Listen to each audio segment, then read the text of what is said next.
now we're going to start the Q&A portion of today's talk. So when you came in today, you may have received a little piece of paper. If you have any questions, please write down your question on the piece of paper, put up your hand, and one of our volunteers will come around and bring the question up to me. Mark, I've heard that there's a big misconception with your school that it's actually a religious school and it has some religious affiliations. Is this true or not? That's not true at all. There are a lot of people in Kwangju that, because our school is owned by Robert Holly, think that it is a Mormon school. The Hollies have done everything they can to isolate the school from any sort of religious beliefs. We have nothing that relates to the Mormon Church. The Hollies have their own beliefs with the Mormon Church, and then there's the school, and the two are not connected. It just happens to be a school that's owned by someone that happens to be of the Mormon faith. Just like if you went to a school that isn't really, say, a Baptist or a Catholic church, but the people that own it might be Baptist or Catholic, doesn't mean that their school is. And so that's a misconception that a lot of people have had. They think, well, if I send my kid to Kwangju Foreign School, then they're going to be subjected to the Mormon faith. We don't teach anything on faith. We don't teach religion, anything that has to do with that. It's not part of our school. And the Hollies understand that a lot of people may not appreciate the Mormon faith, but they still wanted to allow people in Kwangju the ability to get an international education. They can see the value in that. And so, no, it's not a Mormon school. It's an international school, just like any international school you would find in any other country, whether it's here, Egypt, where I spent the last 5 years, Qatar, pick a country. It's an international school. It is not a religious school, nor will it ever be. Great. Quick question, what's the cost of tuition?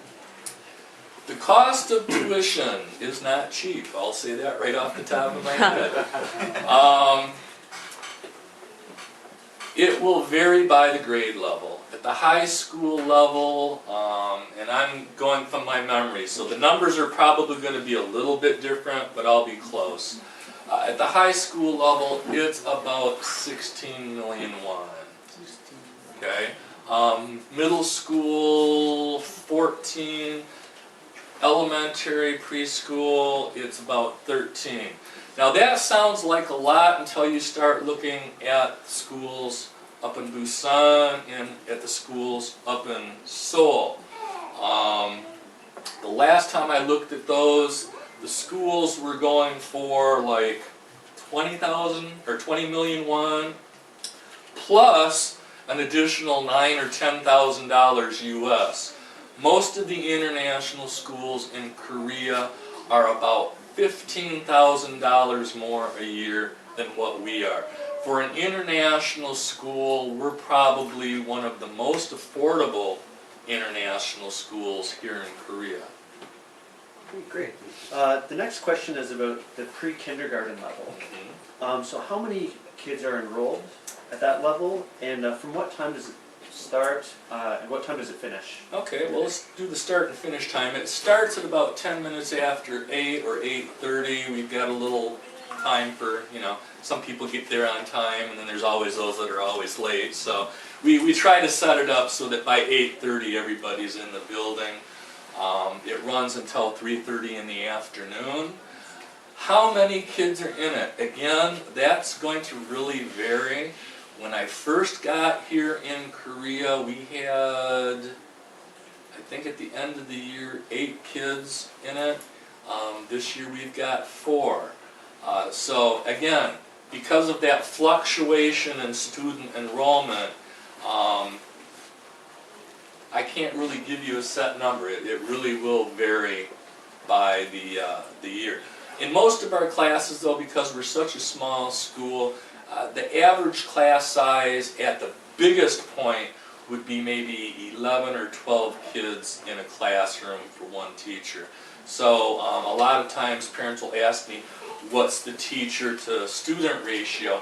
In our case, the highest one is 1 teacher to 11 or 12 students.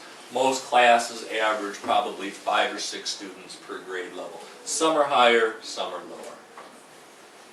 Do you have an American summer vacation? I don't, because I'm the principal. Do your students have an Oh, American summer vacation? yes. Yeah, they do.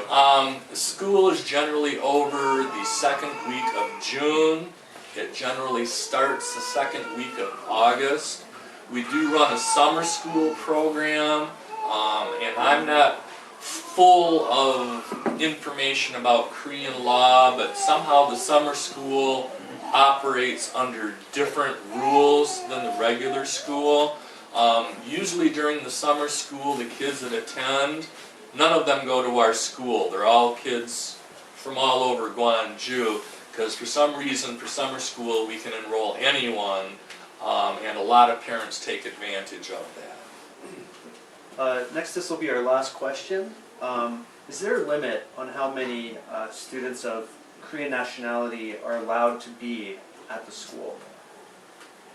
That is a tough question for me to answer, because I oftentimes think that I know the answer, but then I look at other international schools and scratch my head and go, no, that can't be. Look at their school. So, by law, my understanding is the Korean government will allow 30% of the population of our school to be Korean citizen students, as opposed to someone whose maybe parents are Korean, but they were born in another country, hence they fall under a different rule, which means we can enroll them. Having said that, my understanding is that rule, the government, the federal government, the big government, allows some cities to waive that. There are schools up north where the cities don't have to follow the same rules that we have to follow, because the government says, well, this is really what the national policy is, but we're going to allow you to ignore that part. Excuse me. We haven't been allowed that graciousness. We have to stick by all the rules, but right now that's not an issue for us because our population isn't so big that that number would really come into play. Great, thank you very much. So that concludes the